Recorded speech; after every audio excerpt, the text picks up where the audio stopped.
Welcome into another episode of First to the Floor. Ben Vallis here. Thank you for joining us. Hope you're doing well. We did a pod 3 days ago breaking down the Luke Kornet and Neemias Queta signings along with some free agency scuttlebutt. But since then, Derrick White extended. Jayson Tatum extended. Xavier Tillman re-signed. Oh, and the entire franchise is up for sale alongside me for what's surely going to be a banger of a pod. Wayne Spooney and Jake Eisenberg. Guys, how we doing? Doing good, right. Man. I think you get an extension. You get an extension. You get an extension, dude. I'll take one. Come on back, X-Man. Let's go, dude. I think with the ownership stuff going on, I think it's important to remember that the Celtics won the fucking title a month ago, which is pretty important. So who cares? Anybody. But Oprah could buy us. Actually, she might be nice. Pretty good at yeah. Yeah, that's a great idea. Yeah. Man, it is a weird roller coaster of emotions because, like, obviously we've been on such a high, and then it gets to the draft and the season just ticks over. Like, so much activity, so many teams, so many players changing teams, and like no one outside of Celtics Nation cared that much about the title anyway. But there was nothing else to talk about. But now they really don't care. And totally fair. Like, I don't remember ever caring about anyone ever winning the title for longer than 2 days, once even less. So, like, I totally get it from that point. But then you get it in the same mindset. It's like, okay, who are we taking with the 30th overall pick? Are we doing the extension? And, like, so, we wake up, Ben and me, usually after news.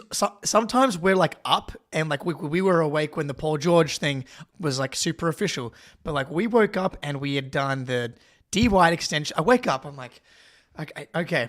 I check my phone as soon as I wake up at this time of year. I usually try to avoid it, but I'm like, this is not the time for that practice. We can work on my mental health another time. And I'm like, you got to check it immediately. And it's like, okay, boom, we got the Derrick White extension, amazing. Jayson Tatum extended, and I'm like, statement from Wyc Grousbeck. There's a 24-25 sale, but dude, I'm going to be the government on the second close. I'm like, I don't know what any of this means really, but like, the feelings are now like, shit, man, everything's going so well, and someone just like dropped a turd in the tunch bowl a little bit. It's like, what's tunch bowl? Tunch bowl.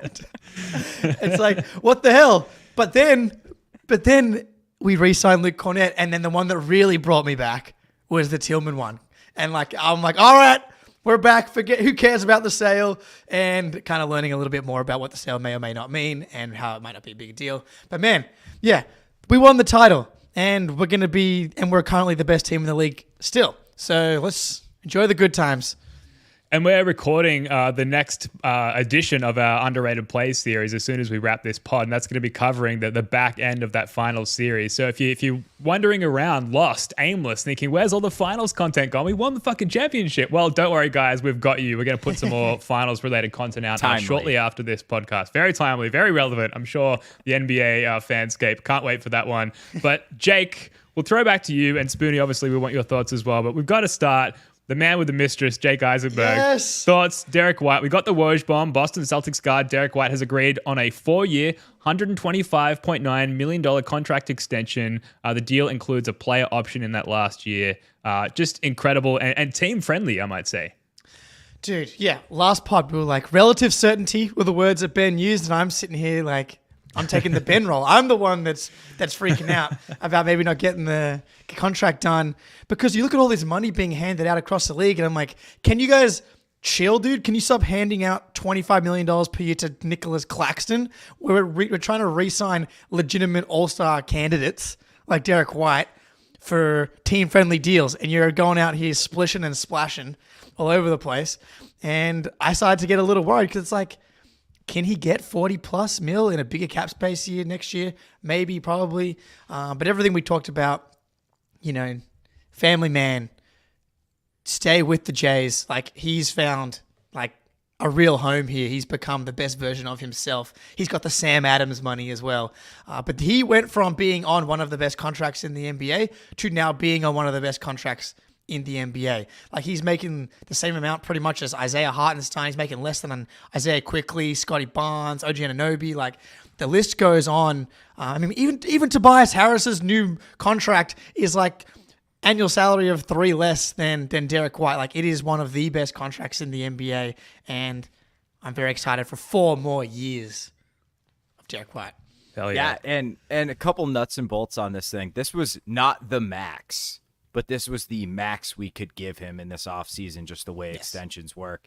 And he won't be on this contract next year. He'll be on it the year after, and which means the cap's going to keep going up by 10%. I think it's at like 160 or 170 million. So essentially, the difference between what he's on now and what he will be on will be completely absorbed by the cap jumping up. So he's getting a raise in like real actual money, but not in like salary cap percentage money.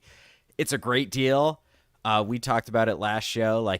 The best thing for Derrick White money wise is to hit free agency, see what he can get, and then make us match with our bird rights. But dude, why are you going to leave? You're like, the fan base absolutely loves you. There's people making arguments in the fan base that you're the second best player on the team or the third best player on the team. You just had a great playoff run, you got a ring, and it's $125 million in the bag, right? Like, what the hell's the difference between 125 and 140? You know what I mean? It doesn't matter. And then most of the teams with cap space, especially next year, are going to be bad teams. So why would you leave a situation like this? Derrick, smart guy. Richard White, his dad, obviously loves it. Friend of the program, loves it in Boston. And I think that's kind of a special fan base to appreciate Derrick White. He's only been in San Antonio. He's only been in Boston, where we don't give a shit about points. It's about what you do on the court, both those fan bases. So we just genuinely appreciate everything Derrick White does. And he's paying it back in kind, man. He's only making 125. So thank you, Derrick. We appreciate it. Yeah, remember when Marcus and Rob went out a year ago where we're like, who are we going to love? Like, obviously, the Jays, they get it all done on the court, but like, who are we going to fall head over heels for? It turns out it was going to be Derrick White and, to a lesser degree, Drew Holiday and Kristaps Porzingis as well, who I have always maintained, at least over the back half of the regular season, did a really good job endearing himself to the fan base. But Derrick is absolutely number one ranked in the first of the floor player love rankings, if there is such a thing. But finishes out next year on 17.5 million before notching over to that 31.4 average annual salary the following year on that new contract. Signed through to age 34, and I believe he signed the contract on his birthday as well, July 2nd. Happy birthday, I didn't know Derrick that. White. Dude, next year we got to get this under control because it's Joe Mazzulla June 30th, Jake Eisenberg July 1st, Derrick White July 2nd. We got to get a team Celtics legends team birthday together. You Yes. guys come over. I'll cook. Big Just Zoom call, if nothing else. It'll be great. So, and then Stephen in the Discord, 7th of July. So it's a big run. There we go. Of birthdays. I do. So happy birthday to Derrick. Got some stats on my guy D White. One, has he kind of become like point guard Klay Thompson? Because the 3-point shooting has kind of gotten out of control. We had that stat last time about the attempts and 40% plus being Steph Curry and Klay Thompson. In the playoffs, 3.4 makes per game. Only players ahead of him, Dame, Maxey, Halliburton, DiVincenzo. So he was 5th on 3-pointers made in the playoffs. 22nd in the league among all players in blocks. Of all players 6'10" and under, Derrick was 2nd in blocks per game. 6'10"? 6'10". Also less than. So 6'9" and below. So the only person ahead of him in blocks per game at 6'9" and under was Scotty Barnes. Damn. That's it. He was ahead of, in blocks per game, Giannis, Jared Allen, Bam, Draymond, Hartenstein, Mitchell Robinson. List goes on. Like the defensive playmaking from this guy, the transition blocks, lively. Miles Turner in the playoffs. And then like the added strength defensively as well. I think that was a concern maybe kind of coming out of like that last year's playoffs. He added strength, and I thought it was very noticeable throughout the playoffs. Like he held up against Luka in a way that he wouldn't have in years prior. Like another guy on this team that just keeps getting better and speaks to the overall culture of this team and why these guys are willing to sign these contracts. Everyone seems to be pulling in the right direction. Work ethic, buying into the defensive schemes, everything. It's a good day. It's a good day to be a Celtics fan. Drama-free is a term I've heard thrown around as well. And yeah, that's evident in everyone being like, yeah, I'll come back even on less money than I would fetch out on the open market. Is it fair to say, Spoonie, that like when you break this team down to its core components, the core is Tatum, Brown, and Derrick? Like at some point, even for the deepest pocketed Saudi oil man or oil person, which I think there's some sort of rule where foreign ownership groups can't own teams or something like that. So maybe that's the wrong analogy. But when this team becomes prohibitively expensive, you could reduce the team to just those three and cheap role players / rookies and have a pretty good group there and do fairly well. Yeah, I think even if that's your three, and then it's basically, and I hope you guys can't hear my dogs barking because they're very annoying. But even if it's like those guys, MLE dude, and like minimums, that's probably one of the best teams in the East anyway. So yeah, I think Derrick has kind of catapulted himself into the core in a way only Al Horford has in a short period of time. At least as like in the Jays era, and Al's just kind of aging out of it. But, you know, I love KP. This team's going to get extremely, extremely, extremely expensive in like 2 years' time. He might be an odd man out. He might be a salary dump candidate. And Drew's just also like Al. He's going to age out of it a little bit. So like that's kind of your big three going forward, you know, in 2026 and beyond. And it just speaks to how damn good Derrick White is on both sides of the ball. He also just like never turns it over for how much he has the ball in his hands too. He's just such a smart player.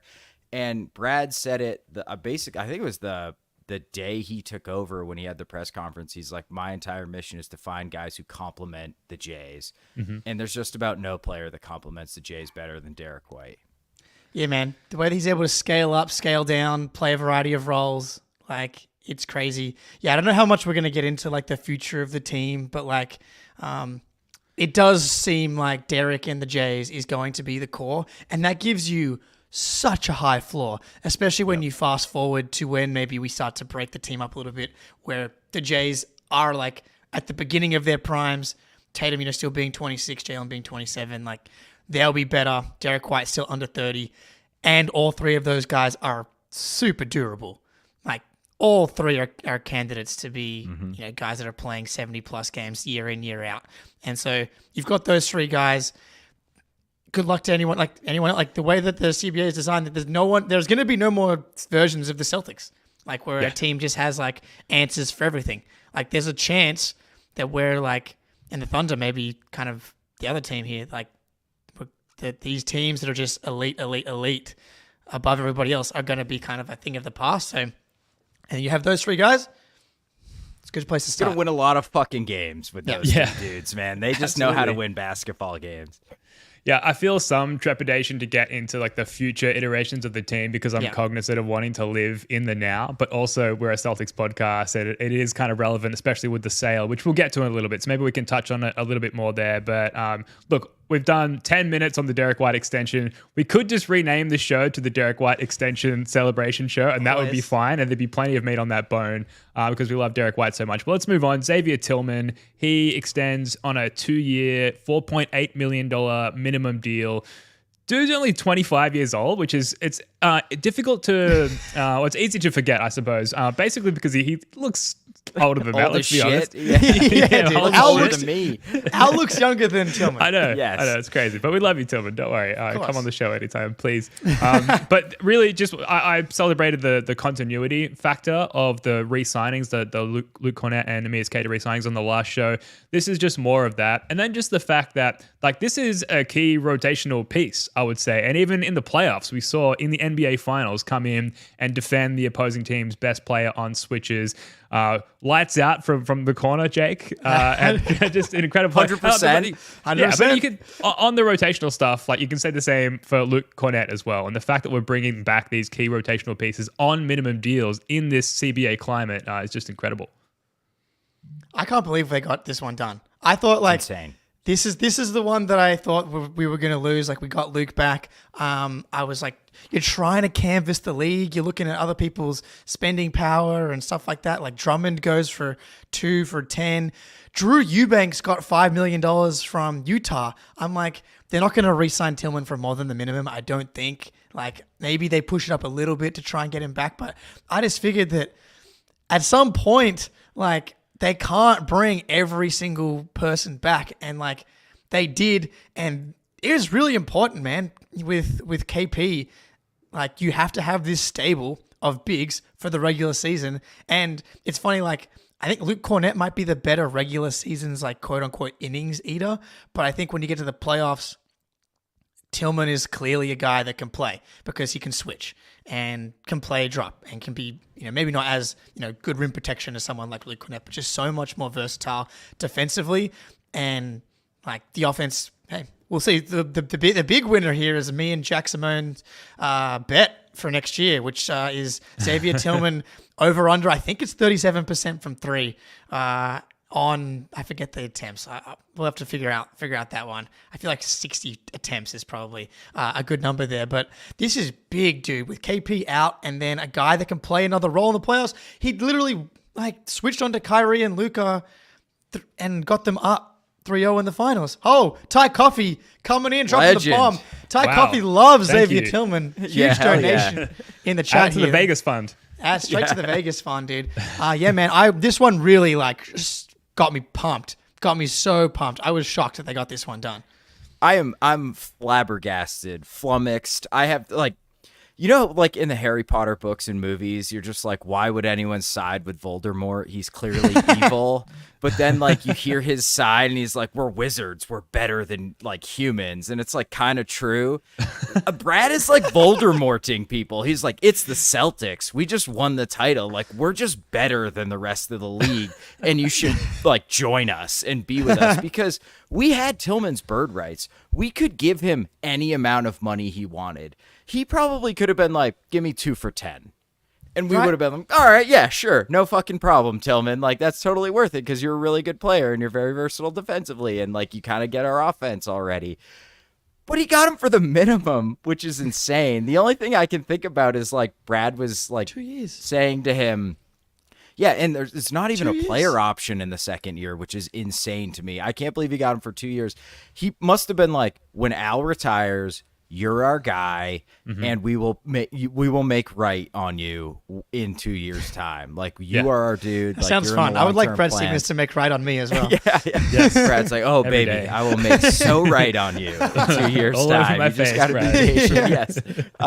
Yes. This makes absolutely no fucking sense. I guarantee he could have got a piece of somebody's mid-level extension to make more money, but Brad just was we're better. We're better than those lowly humans in the other 29 NBA teams. And now he's going to be on this team for 2 more years. And it's literally mind blowing. Tillman's on for a minimum for 2 years. I can't comprehend why it would happen this early too. You think at least he'd wait it out and see if he got a better offer in free agency for a couple days. But no, he locks him up, immediately, essentially in 2 days time. It's crazy. Yeah, I was listening to Danger Cart on Forsberg's pod before we went live here, and he was talking about the other aspect of this is why didn't some opposition team in our conference offer him slightly more, if nothing else, than just to make life a little bit more difficult for the Celtics financially speaking for us. Yeah, exactly. Or to take him away from us, and with our inability to sign players who weren't already on our roster, for cheap money, that would just put us in a world of hurt financially speaking and roster building wise as well. So the fact that no one made life difficult for us in that sense, also mind boggling.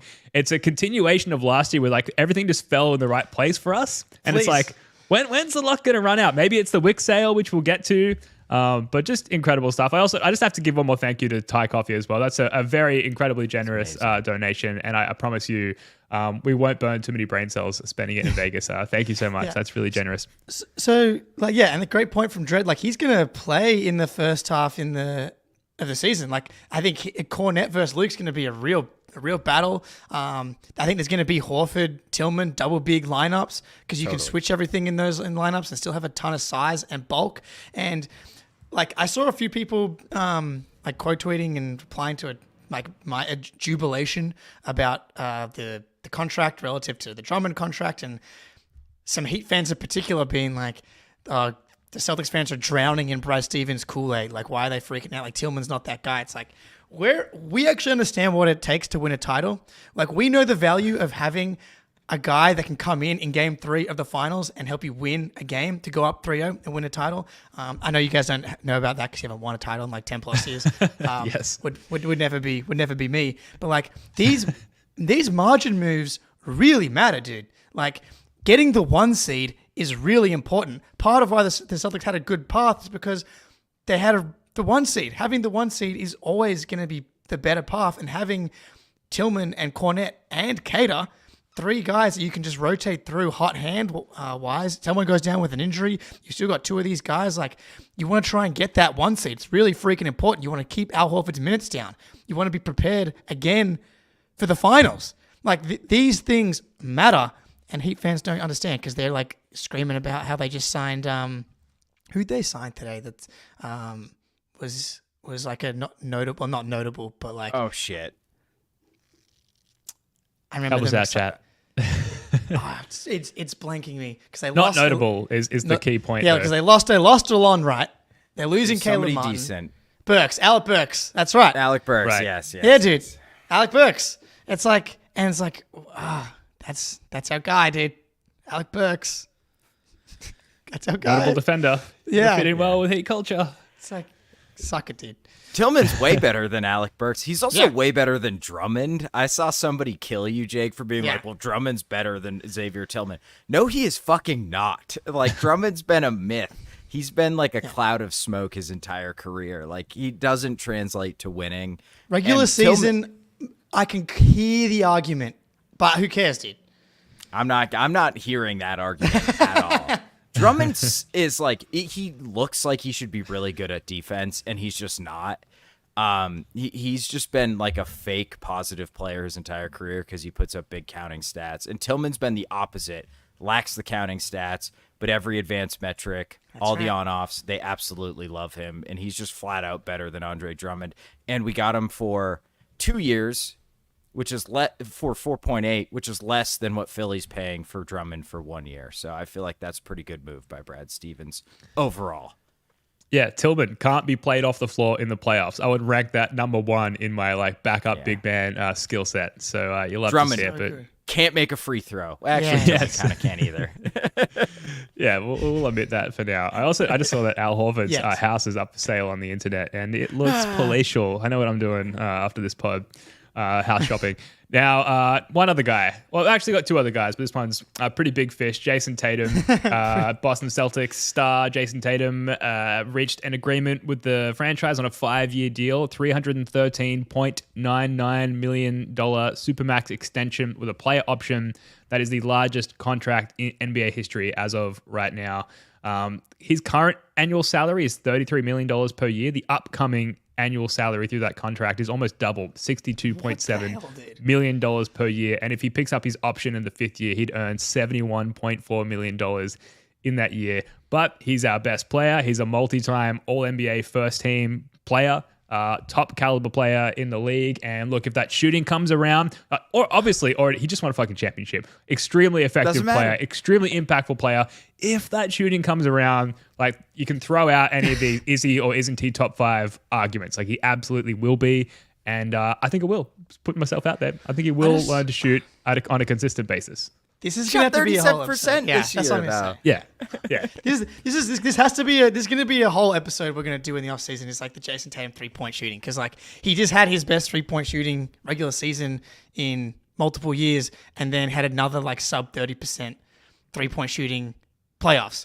And that's 2 years in a row. But then you go back to the 2022 finals run where he had like a far more grueling run. So some people be like, is it because of the load that he's been carrying? That's why 3-point numbers are going down. But the 2022 finals load was like by far his heaviest and by far the most difficult path. And he shot 39% from 3 through that whole run. So it's nonsensical to me. It might literally just be like a blip and shooting luck, and he's just going to have like a 42%, which, oh my God, I would do like disgusting things. Unbeatable. I would do disgusting things to guarantee a 42% Jayson Tatum playoff 3-point shooting run. But here's the thing. Jayson Tatum, 26 years old, 5-time All-Star, 3-time first-team All-NBA, third team All-NBA at age 21, one-time NBA champ, one-time gold medalist, 5 out of his 7 years to the conference finals, last 3 years, 1 chip, 2 finals appearances, 1 conference finals. Shout out to Max on Twitter for pulling all of the playoff totals for Tatum, as per usual. Totals through age 26 season, wins 4th all-time behind Kobe, Tony Parker, Magic Johnson. Points, 1st all-time total points by age 26 ahead of Kobe, LeBron. Rebounds, 2nd behind the GOAT, Bill Russell, then Tatum, Magic, Dwight Howard, Kareem, and Celtics legend Dave Cowens. And then 6th in assists, Magic, Rondo, LeBron, Tony Parker, Maurice Cheeks, Tatum, and Kobe right behind him. That is just nuts, dude. He's going to be remembered as a guy that just won. Impacted the game in every possible way. The versatility is just going to remain his most underrated trait. I get people are just so scoring efficiency pilled that they just miss the forest through the trees when it comes to Tatum. Ironically, he had a better true shooting than Jalen Brunson throughout the whole playoffs, who is lauded as this incredible volume shooter. But he led the team points, rebounds, assists every series throughout the entire playoffs. The versatility, he legitimately played 1 through 5 on both ends. Guarded, switch onto Kyrie, guards the center. He's your lead initiator. He's setting screens in Derrick White and Drew Holiday actions. Name the role that you need him to do, he can do it. I think there's a case to be made that maybe offensively he's slightly miscast in the number 1 overall initiator role, but that's what the Celtics need of him. If they had it if Derrick White, for example, was a Trae Young type offensive engine, then he would be the guy and Tatum would slip into the next role. But he's our best version of it, and he does a freaking good job leading a top offense for his whole career. He's never had an offense that Jayson Tatum's been a part of that's been below 10th throughout his whole career. Incredible. Dude, Manista in the chat, I was literally about to say this, is if Michael Jordan never existed and the Bulls built the team around Scottie Pippen, that's what's happening with Jayson Tatum right now. But also he can shoot threes, except for this playoff run. It is incredible. I think we've talked about this before, right? I'm not breaking news here, but the playoffs are all about getting your weaknesses exposed. And we exposed Luka's weaknesses on our way to a 5-game win and a title, right? There is no weaknesses to expose for Jayson Tatum because even though he shot like shit, when he's open, if you just are let's try leaving Jayson Tatum wide open from 3, that shit ain't gonna work. He's gonna make threes. He's not right? Giannis. Right, exactly. He has no weaknesses. So in the playoffs, that makes it so incredibly difficult to exploit the Celtics because not only does he have no weaknesses, he also covers up other people's weaknesses as well, especially on the defensive end where he's guarding centers, helping on the rim, breaking up passing lanes. So $314 million. This is sticker shock stuff, right? He's the first. Jalen and him are kind of the first ones to hit it under the new cap as it continues to go up. This is going to be a bargain contract in 2 years because there's going to be guys when Shea gets paid, it's going to be even more money than this. When Luka gets his next contract, it's going to be even more than this. When Wemby's up for his supermax rookie deal, it's going to be way more money than this. So it's sticker shock. It seems like an incredible amount of money, but it's still the same percentage of the cap as every other supermax was before it. It's just the cap keeps going up. So seems like a lot of money. He's totally worth it. We just won the championship. The monkey's off his back. Yeah. And I think he's just going to be playing so loose, so free in the next couple of years. He's going to elevate his game. He's already back in the gym on the Snapchat. Yeah, that's right. Hell yeah, that's right. Go, yeah. No days in off, Vegas. baby. See you there, JT. Thinking basketball just did a podcast on the importance of two-way wings in today's NBA, and we have locked up long-term 2 of the best two-way wings in the entire league, which is incredible. And I mentioned Tatum shooting earlier.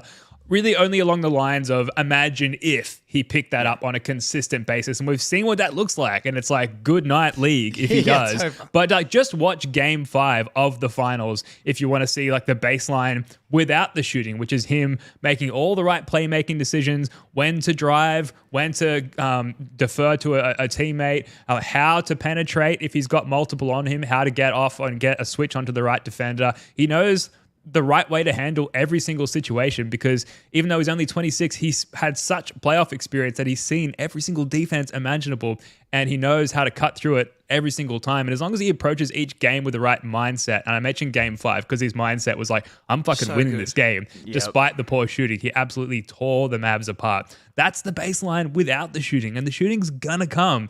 He's young, and like you said, Spoonie, or maybe it was you, Jake, the monkey is off his back. So like, there is going to be a more relaxed approach there. And historically, like, that has happened to many top tier players throughout their careers. They win that first chip, or they find, whether it's a first all-star team make or the first all-NBA team, they reach a certain milestone, the monkey's off their back, and some of those shooting stats or whatever they've been struggling with to that point starts to melt away a little bit. So I look forward to that happening with JT. Look, this isn't really news. It happened and it's exciting, but it was very predictable. Yeah. We all knew it was going to happen. Big fans of the Jays here, and they're both locked up long term. I did wish, like, you know, it would be just really, it would never happen because it doesn't seem to be what happens and would be a union problem. But like, it would have been cool if Tatum was like, give me the exact same contract that Jalen's on, just to be like, I'll save us a little bit of money, and like, he's the finals MVP. And, you know, it was just a complete fan fiction romanticized version of like I love it. how this shit works. But it's like, I don't even know if Tatum was anywhere near Brad when this thing, it just like emailed him a DocuSign, and he like was like, sick dude, I'm going to go get some shots up, and that's how it goes. Now, look, very quickly, because we've got to get to an ad read and we're running over as usual here. Drew Peterson, 2-way deal. Brad, maybe stockpiling potential Sam Hauser replacements. We've got the Shire Man, we've got Drew Peterson, and we've at least got Sammy Buckets for the next year on 2.1 mil. But, you know, pretty standard 2-way deal here for Drew Peterson coming back on that 2-way contract. Any thoughts other than hopefully we'll see you at Summer League and good luck in Maine? Yeah, I hope he turns out to be good.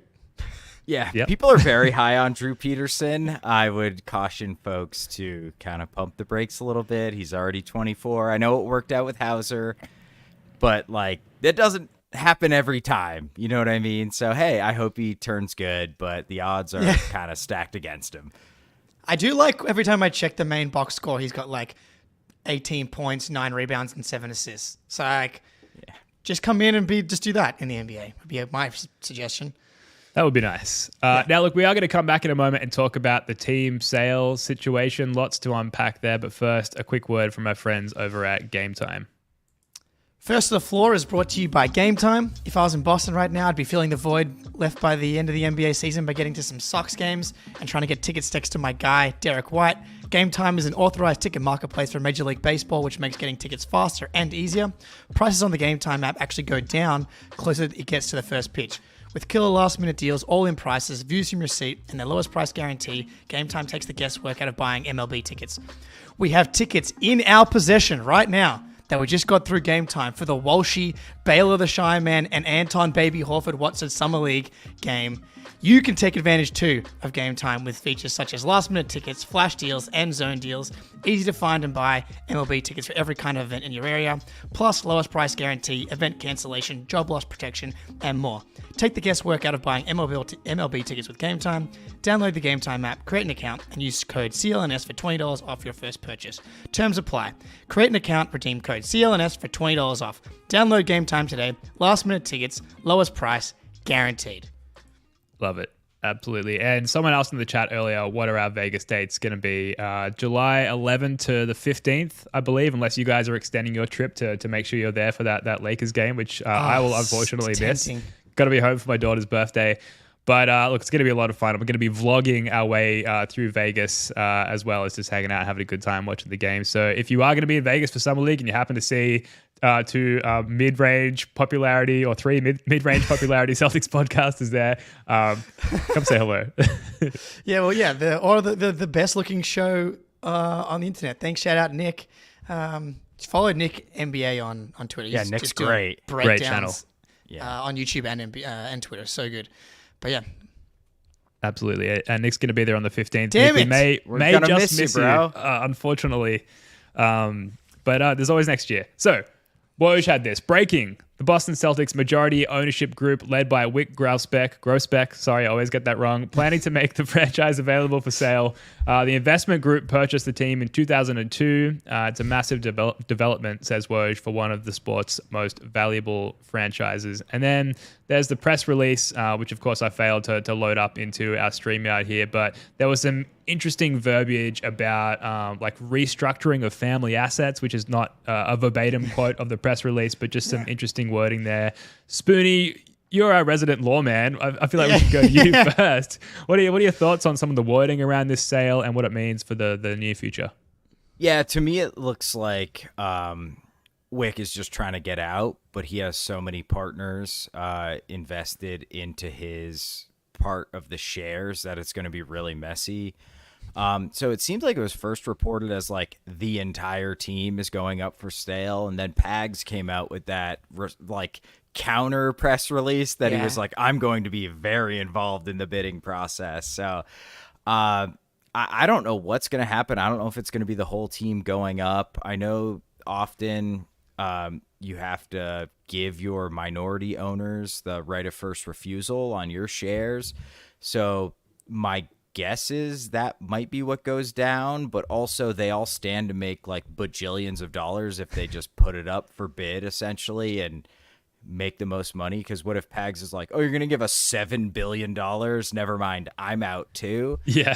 So it seems like they're at the very beginning of the process, and Wyc wanted to get in front of it before he's filing paperwork with like the SEC, and then it gets reported and he can't control the narrative, which I think is appreciated. And it just goes to show that he's been an awesome owner, and this is how you handle these types of complicated things, is you tell people what's going to happen up front. But I'm a little surprised, and then you do the repeater tax calculations in 3 years, and then you're like, oh, they're going to pay more tax in 1 year than Golden State ever has in their entire history. So, not beating the broke boy allegations still, Wyc, a little bit. But, pay the $500 million check, dude. Come on. Right. Yeah. Don't be a nerd, Wyc. I think what right now, all we know is the ownership structure of the Celtics is going to change, but I think it's very much up in the air how that will be. But my hope is that Pagliuca is the guy who purchases it, because he's been the, I think, largest minority owner behind Wyc and have been very involved for this entire 22-year run. And they've been an awesome ownership group. So we want continuity. That's the biggest thing. We don't want Ishbia making us trade assets for broken down Kevin Durant. Like, we want an owner who will let Brad Stevens do his thing, and Pags would be that guy.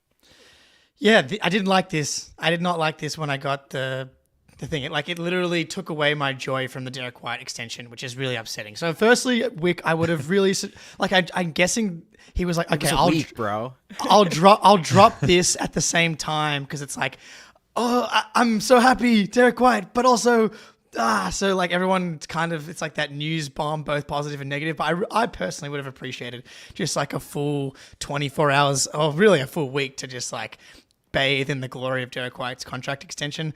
Alas, I feel like I reacted the same way as Tatum, where Tatum was asked about it at like his elite camp or whatever. And he was like, I was pretty shocked. I don't want anything to change. Everything's amazing. It's like, agreed. So I was freaking out a little bit, because ownership is probably one of the more underrated things about how a franchise can be successful. Like, you say Ishbia, Kroenkes, and the Nuggets, like letting KCP go, like, despite being way more wealthy relative to the Celtics ownership group, like, it really matters. Look at what's happened to the Red Sox. Like, it really, really matters. My dad was telling me how he was forced to love some terrible, terrible owners in the 70s. Like, it was really bad. And so, like, Wyc, you can't really ask for anything more. He's been incredible since he's taken over. And then I listened to Corrales on Locked On, and then Simmons' pod last night was really good as well. And they really calmed me down. Like, Pags, I didn't realize Simmons was saying, like, almost bought the Brooklyn Nets, like, before Joe Tsai. So, like, he already has precedent as like clearly wanting to be the guy as an owner of a team. And Simmons like said he'd be shocked if Pags isn't the guy who ends up buying it. That made me feel so good, dude. Like if we can just keep everything together as similar as possible, that's obviously the best case scenario. And like if I'm Wyc, right, like he's essentially a fan, dude. Like he's from Boston. Where is he from? Worcester or something? Worcester. Worcester. One of the Worcesters. Is Worcester even a place? Hurting me. Sorry, man. Worcester kid. Come on. I'm sorry, man. everybody. Me and Smitty was headed to Worcester the other day. Oh man, I watched the town like 3 times through the playoffs. I'm sorry, but yeah. So he's essentially a diehard fan, man. And so like I think I'd be pretty surprised if he puts the team in the hands of someone that's like clearly gonna like has the potential to be bad. That would really surprise me. If, similar to the Derrick White extension, right? It's like, what's the difference between Derrick White taking $130 million, $120 million, or $150 million? His life's pretty much the same. What's the difference between Wyc selling the team for $5 billion and $6 billion? It's $1 billion, but like, I don't know, man. It seems, I don't even think it's possible to do anything different with an extra $1 billion. Not something that I'm familiar with, but like, I have to, like, he's going to want to keep coming to the games, right? He wants to be, praised and hailed as the king of the Celtics in the 2000s, right? Like, if he sells a team to someone who sucks and ruins the team, that good faith will be gone. We have very short very short memories as sports fans. So it's pronounced Worcestershire. Everyone's cooking me in the chat here. Fair enough. That's on me. That's very funny. And so like I think that he'll put it in the right. Maybe I'm being naive too, but I would be surprised if he like just hands the team off to like Elon Musk, who's like probably going to ruin the team. Yeah, there's so much unknown, and then add to the fact that like we are like literally incapable of thinking like billionaires, and even all the analysts who make a lot more money than we do are also incapable of thinking like billionaires. And a lot of all we can do is like draw on the history of ownership, and then like zoomed out even further than that, the history of like billionaire investments and the handling of those investments. And what we know is that Wyc's, the full group rather, the Boston basketball group or whatever they're called, paid $360 million for the team back in 2002. They now face to pay more than that in tax next year, though, which is crazy. True. But obviously, adjusted to inflation, it's not that big of a hit. But yeah, suffice to say, it's a tidy investment for Wyc and Co. there. They're paying more for Jalen and Jayson by a lot. Yeah. Than they paid for the team. That's one Tatum, essentially. Like what, dude? That's why I mean, like you're gonna 15x your money minimum on that type of investment. So like, again, that's why I think the Simmons is actually kind of good on this stuff. He was like very like, I was talking to all my rich guy friends. Like Simmons is not a billionaire, but like he hangs out in the rich person circles, and like he's gonna have a line on what's going on this kind of stuff as well. So hopefully Hopefully it's fine. Please. I thought that Simmons made a really interesting point, which I think almost accidentally sometimes these days. I love Simmons. I still listen to every show. But he was just like, these are getting so expensive that there's like just less and less potential buyers out there. So if you know someone's interested, you kind of just have to like jump on it because like, okay, you have $100 billion asset. Well, congratulations. There's no one on planet Earth who can pay for that. So, like, it's not $100 billion, right? So I thought that was pretty interesting is, like, Wyc just seems like maybe he's jumping on, like, before that luxury tax bill comes due, like, I'm just going to make more than 10x my investment, which, hey, as a man with a, 401k that's not even close to, 7 figures, never mind, like, a 10 or 11 figures, I guess I can't really hate. Yeah. I think Pags is definitely, it sounds like we're all on the same page here, is definitely the best pathway going forward 100%. From a Celtics fan perspective. And you have the maintenance of the culture, and I don't know how it works financially, but essentially Wyc ducks out, and then that group just sort of reforms and reacquires all that asset as a group, sans Wyc Grousbeck. And then we've got Pags, who obviously has ties to the team. He's not sitting baseline with Wyc, but I think his seat is somewhere like near behind Joe Mazzulla there. So if you're watching the games closely, you can see Pags sitting there. But like ownership, it's a culture thing. Like deep pockets is not always enough. And just look at the Clippers there with Ballmer, where he's thrown like infinite money at that franchise, new arena, any player you like, all the investments, and yet they haven't had the same successes as a multitude of other franchises, especially the Celtics, because they don't have that same quality of culture. And it starts from the top, in our case with Wyc and co, and then instituting the correct front office personnel, which then cascades down to the players and the coaching staff, etc. So it starts at the top. And so having some sort of, again, that word continuity there with bringing Pags back as the key governor feels key in that. And then for now, we've got this gradual transition where Wyc remains the governor till 2028, unless someone like with insane money comes in and says, I'll give you $8 million today if you fuck off, which I'm sure no one could blame him for taking that deal. But for now, it's sort of calm waters ahead, at least forecasted in that Pags, where we'll pick it up and run from there. Any other thoughts before we move on? I just, if Pags is going to become the guy, like, can we get us to the minority owners? Can we get Brady in there? Can we get Damon? Can we get Affleck? Can we get just, like, KG? He's pissed at Minnie. Paul Pierce, or like Jimmy Toscano, CLNS Garden Report. He donated $1 to Wyc Grousbeck. How many Celtics fans do you think there are in the world? Are there like 5 million, 10 million? Yeah. Like, gotta be some way off. 70. It's I don't know. Well, there's like it's called 10 million. It's like one of the most iconic. Yeah. Massachusetts is like 7 million alone. All of New England's probably like 12 million. So you got to think 10 million C's fans just there. Surely. Let's go 10 million for easy math. So 10 million us too. And then me, 10 million three. Yeah. From like, let's go 10 million for easy math. If we all commit to being, minority owners, the $100, that's $1 billion. As long as we all sign a contract to say Brad Stevens is in charge and no one will complain. As long as Brad Stevens is in charge, that's a bill, dude. That's Celtics fans, minority owners coming Solved in. It. I think we're in. I think we're good. Wyc, let me know if you need any help. Let's do it. All right, now let's get to some, we'll wrap up here with some latest news around the league. And we're going to circle back on the Philly stuff because they did extend Tyrese Maxey 5-year, $204 million. They did bring back Kelly Oubre, which for a little while there we were somewhat positive that they would not be able to do, but they did lose Nick Batum, who's left for the Clippers, 2 years, $9.6 million. And then I put Drummond on there just to laugh at that situation again and the misconceptions there from Philly fans. But Philly, in my mind, I think at least in the East, are now standing out as like the clear biggest threat to the Celtics, with the Knicks and maybe the Bucks to a lesser degree looming close behind them.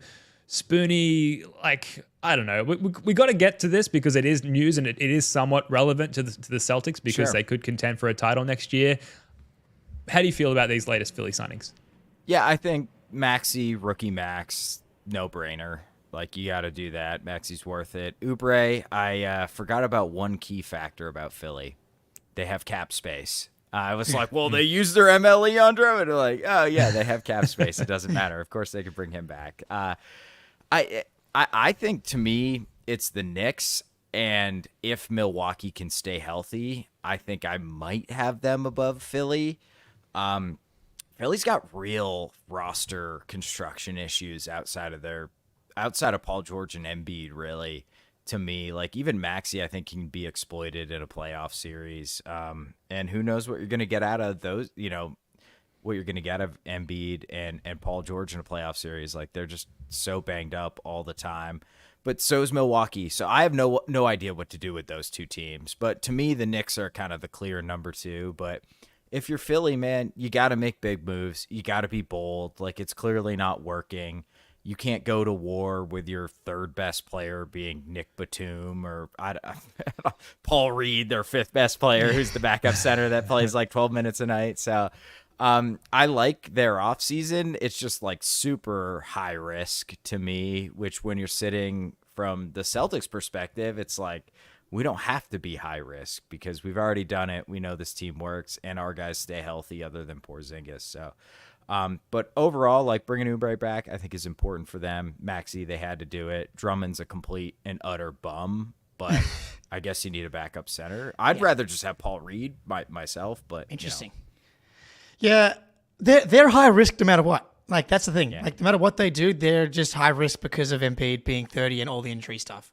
So it's just like bringing in Paul George versus playing the depth signings, whether they would have gone KCP, Gary Trent, whatever. Let's say they signed 4 guys. That for them. I talked about how that might be better, like to go like just a bunch of wings and like maybe like 4 or 5 guys with the cap space as opposed to like 2.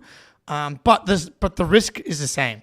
Like it all comes back to Embiid and how healthy he's going to be and if he's capable of like winning a title. For me, the Bucks and the Sixers still have the highest ceiling of the 3. I have them all in the same tier: Knicks, Bucks, Sixers. The Knicks have the highest floor though. I think that they've got like the most depth by far, highest floor by far. But I just they don't have the top end talent to me, like at all. Like Brunson is great. He's great, incredible player. Like really, really good. But like unless you're Steph Curry, dude, I just don't think you can be this incredible high usage guy that's going to win a title unless your team is like stacked. But like, you go through the rosters of these teams. Again, the Knicks can be really good without comparing them to the Celtics, but like relative to the Celtics, I just still don't think it's that close.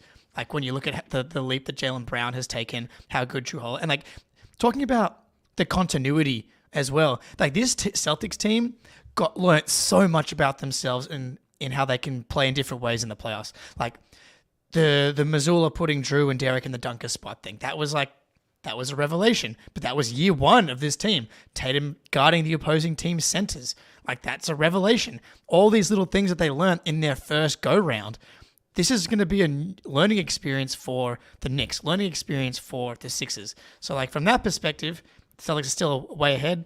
Sixers got better. I don't think we have to be kind of like obtuse and be like, they should have done this and not better. Their ceilings, should have, yeah. Yeah, you had to do this move. I think you rate like this is the highest ceiling possible outcome for the Sixers. I'm not worried about them at all. Still, like all things, if you're gonna play the health game for say the Sixers are healthy, you have to play the same game for the Celtics. And if the Celtics are healthy with Porzingis, it's a 5-game series against all 3 of these teams still. Yeah, and with the Sixers, like it comes down 100% to the health of Joel Embiid, like despite the pieces they've added around him. And if Embiid is not like even close to 100% healthy come the playoffs, then they really stand no chance. We've just seen that without KP, we've been able to make it through the majority of the playoffs and a huge portion of the finals without our big guy on the court at all, let alone partially healthy. The Sixers, they did lose DeAnthony Melton as well as Nick Batum, so they have lost some depth pieces on the wing as well, which is not nothing. Yeah. So they also are not done. So they've got plenty of moves to make. From what I've seen is like they've got like $9 million in space if they like get rid of Paul Reed, and then they've still got assets. Like they got like the Clippers doing the James Harden trade now in retrospect is so insanely dumb because they gave up like one of their last picks, which is now a really valuable pick in the future. So the Sixers, I think, are going to be TBD until the deadline. I think they're going to have they've got massive holes right now. They don't have a starting lineup. Like Eric Gordon is starting for them right now, and if that's a fact, then I can't take you seriously, dude. I can't. Yeah. Even Kelly Oubre shouldn't be. He's not a starting caliber playoff guy. Like he's just not. And so they are a move away, and they have moves in them in a way that the Bucks don't, and the Knicks don't either, really. You don't think Kelly Oubre is playoff? Like, hold on, my cat's in the way. Yeah, he's not a playoff starter after like hucking shots off the backboard in Washington and Charlotte. Come on, man. And last year with that crappy Sixers team after Embiid went down. But I like him. I actually think no, definitely not. I think Philly's ceiling might be the highest though, because if you get like Paul George playing at an insanely high level, and Maxey takes a step up, and Embiid's actually healthy, that is the second best team in the East to me for sure. And I think maybe not easily, just because Dame, Giannis, whatever. But Dame, I think, is just not going to be that guy anymore. Period. And defensively, he sucks. So I don't know, man. Philly's a bizarre ass. They're like a fucking thought experiment for their fan base. I feel bad for Sixers fans in some way because it just feels like this is going to blow up horribly for them. I don't know. Maybe I'm crazy.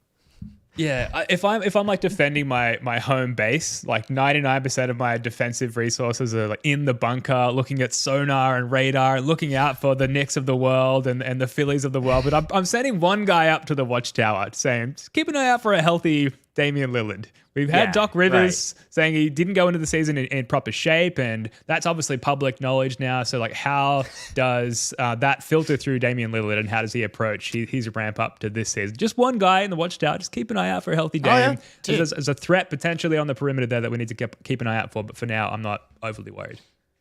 Yeah, the Buck.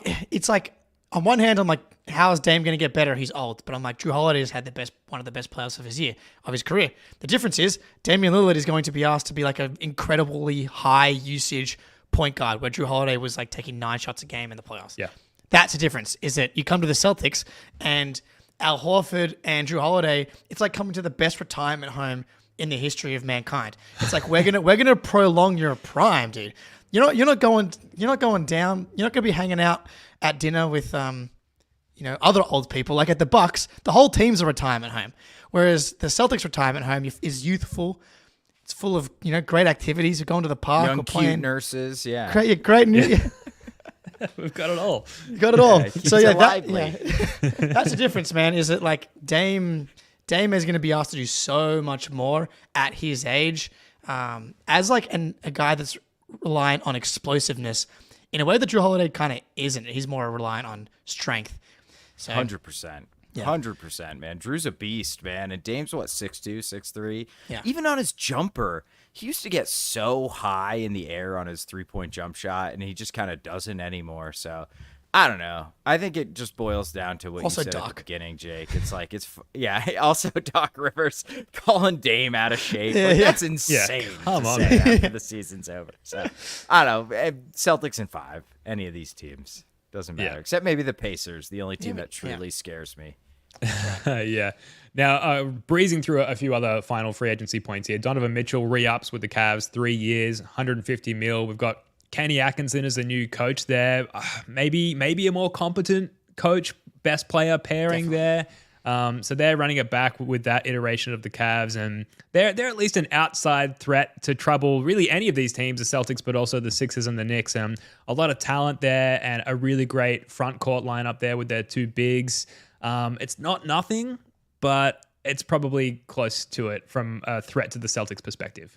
Here's a take.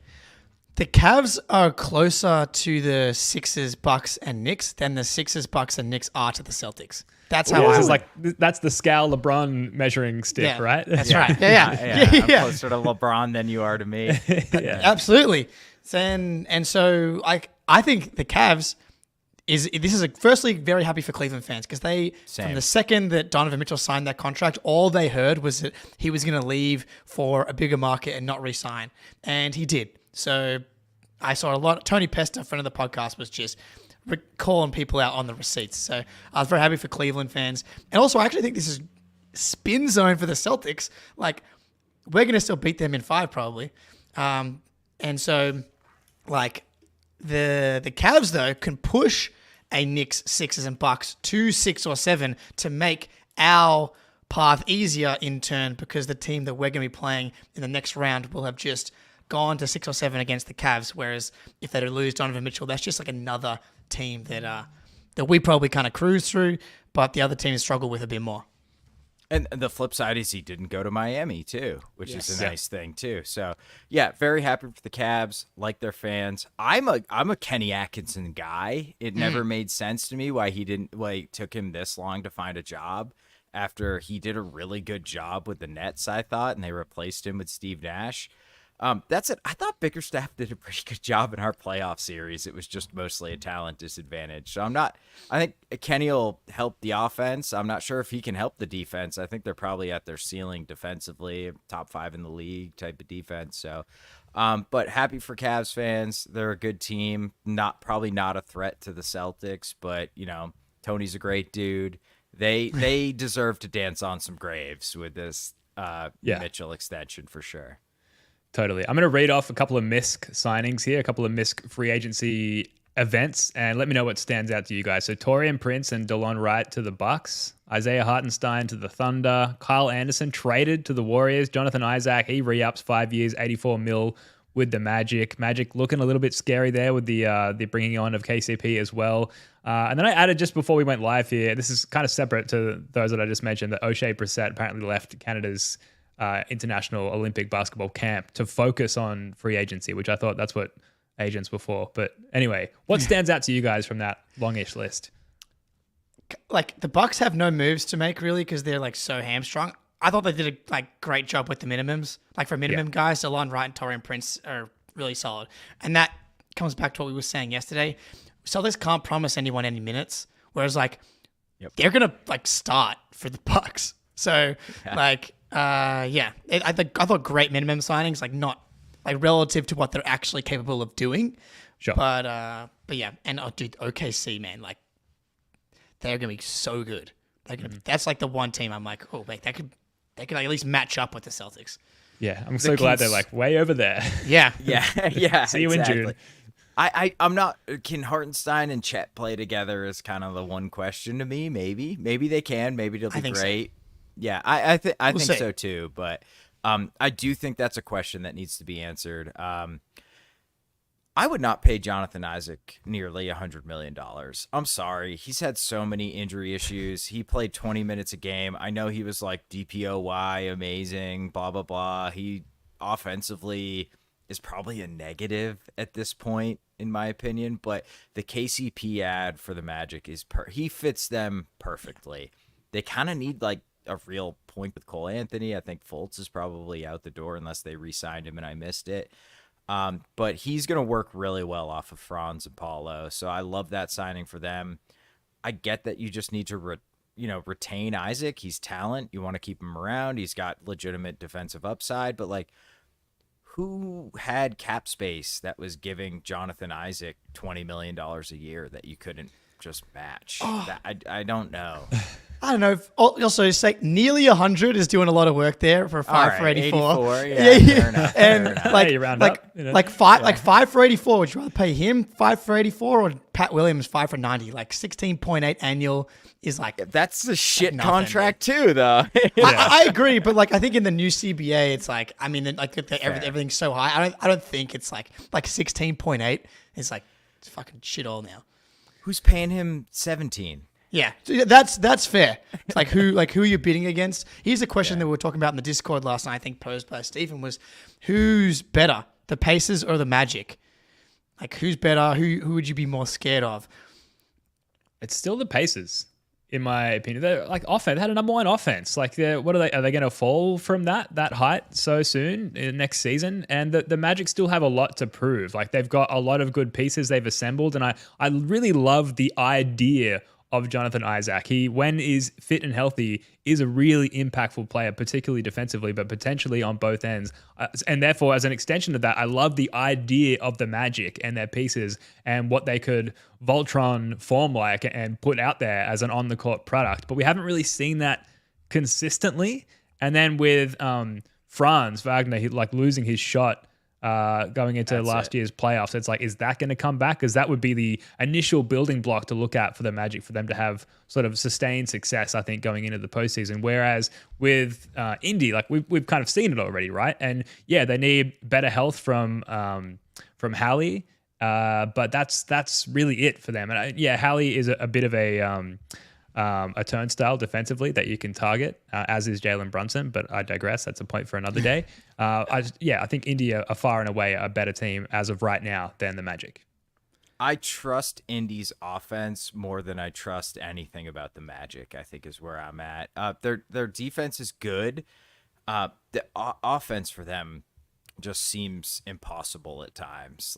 Especially with Franz, I think he shot 30% from 3 this year. Paulo's not a great 3-point shooter, and those two guys have to play big minutes for them. So they're just a weird, clunky team.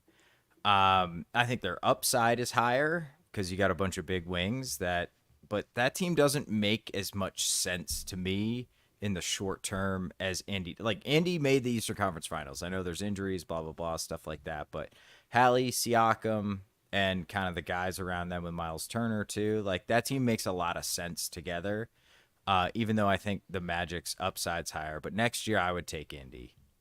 Yeah, I think I'm the same. They're kind of the inverse of each other. The Magic, I think, were second or third in defense and had a struggling offense. Pacers were the opposite. I think regular season, maybe Orlando has a better record potentially because they might just be a little bit more balanced with KCP coming in. But then playoff-wise, I think – their offense is going to just still be a massive problem. KCP a major addition, going to really help, but just so like the playmaking is a massive problem still. Like It's not there. It's not there at all. And unless Franz goes back up to like a 40% 3-point guy, because I think he could be the playmaker. But unless your scoring is a real threat, then your playmaking like doesn't matter that much. And so, I think I'd lean playoff wise. I would go Pacers still, just because like they're gonna score in the playoffs no matter what, and their defense was like okay. I thought in Good the enough. Knicks series was like okay-ish, and then no one can stop the Celtics, especially the Pacers. This tweet came out half an hour ago from Evan Sideri. I hope I'm getting that right. It's a name I've read many times and never said or heard said out loud. But he says the Kings, Spurs, and Warriors all have significant trade offers on the table for the Jazz for Lowry Markkanen. Utah is mulling these packages over as they decide whether they will ultimately move Markkanen or not. All West teams? Yes. Kings, Spurs, Warriors. Yeah, beautiful. Sit Oh, back and watch it unfold. So good next to Wemby. Holy shit, he'd be so good next to Wemby. Good luck, whoever's trading for him. Just be ready to hand over everything you got. Yeah, like if you send want him, like it's Danny Ainge. This is why I saw people being like the Walker Kessler to the Knicks thing, like trade rumors. I was like, that would be a huge move for them. The problem is they're running low on picks now, and like they've got 3 firsts left. I think Danny's asking for all of them. The Knicks probably want to give up 1 max, and Danny's definitely not doing the trade unless you give up 2. So it's like, you got to know who you're dealing with. I'd be surprised if a deal like that gets done. Lowry, again, you got to give up the farm. That's how it works with Danny Ainge. So if you want the guy, get ready to give up a ton of stuff. I think if Danny can get the Hawks picks from Atlanta, that would be where I think the deal gets done. Best of luck to all engaging with Danny Ainge. Look, let's wrap up on this. Kemba Walker retires. 12 NBA seasons, 4-time All-Star. Was an All-Star with the Celtics in 2020. We loved Kemba during his time with the Celtics, and it was such a breath of fresh air coming out of that Kyrie Irving situation, we'll call it that. And my long-lasting memory of Kemba with the Celtics, and maybe his legacy with the Celtics, was how he was first team all vibes during his tenure with the Celtics. And man, did we need that. And man, maybe especially in hindsight, did the Jays need that, where we needed a refresher, a breath mint, if you will, to get rid of the stink of Kyrie Irving and the stain he left on the organization. Kemba comes in, he's all smiles, literally, and he definitely left his mark on the Jays as far as their mental approach to the game, maybe enjoying the game, learning to play more with more togetherness, if you will. Kemba was right where we needed him when we needed him, so I'll always think of him fondly because of that. Loved Kemba. He was awesome. I know you guys aren't college basketball guys. His run, they were going to be like a 9. I'm not even sure they're going to make the NCAA tournament.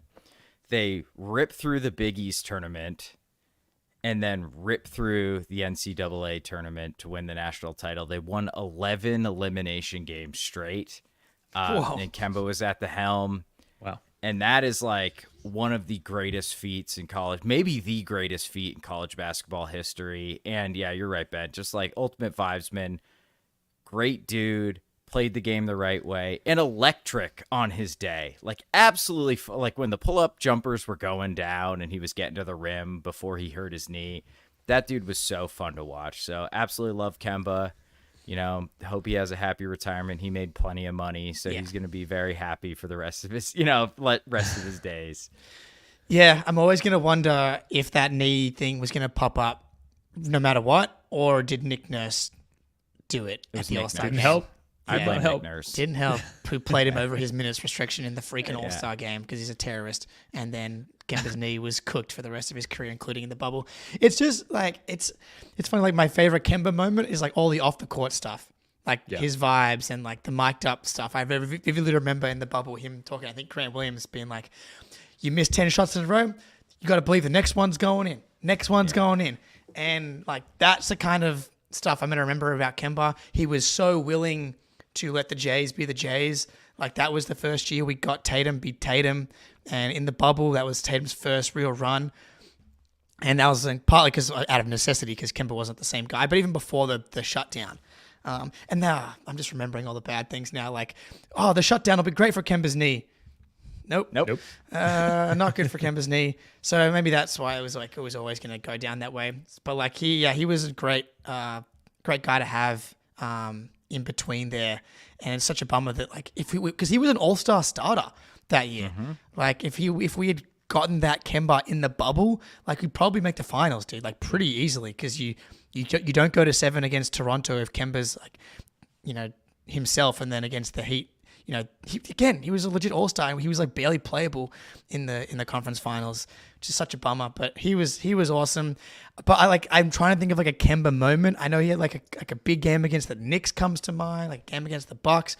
Like he was awesome in the first round against the Sixers, the Al Horford Sixers. But that's because like Brett Brown had Joel Embiid playing like a drop coverage, like where he was underneath the rim.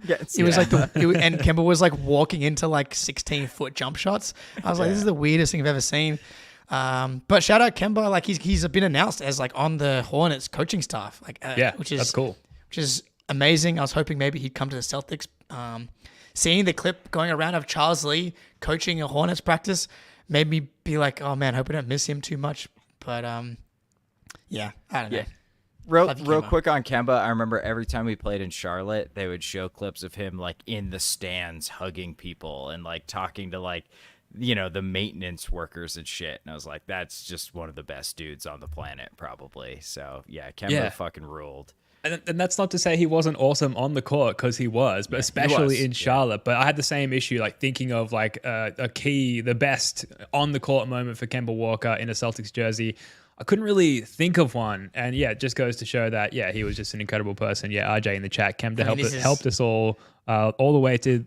Kemba helped us all the way to his end with the C's getting us out. Yes, correct. Thank you. That might be his best moment with that sentence. So that might be his best moment, is helping us bring Al Horford back to the Celtics. Yeah, so we'll absolutely. I did scrub the internet for like highlights trying to find that big Kemba game or Kemba moment for the Celtics. I did find this, which is whatever. It's a whatever moment, but it is at the very least quintessential Kemba Walker. He backs off and the shot clock at 8. Ibaka's got Walker on the switch. Step back, Walker. We've seen that before. And it's a 3-point lead for Boston. So you're right, Ben. That should have been it. Followed up by the end of the game, he like broke down the defense and had a dump off to Daniel Tice. And they're up to go up 3-0. And so it was a different game. Got up to go 3-0, 0.4 seconds on the clock.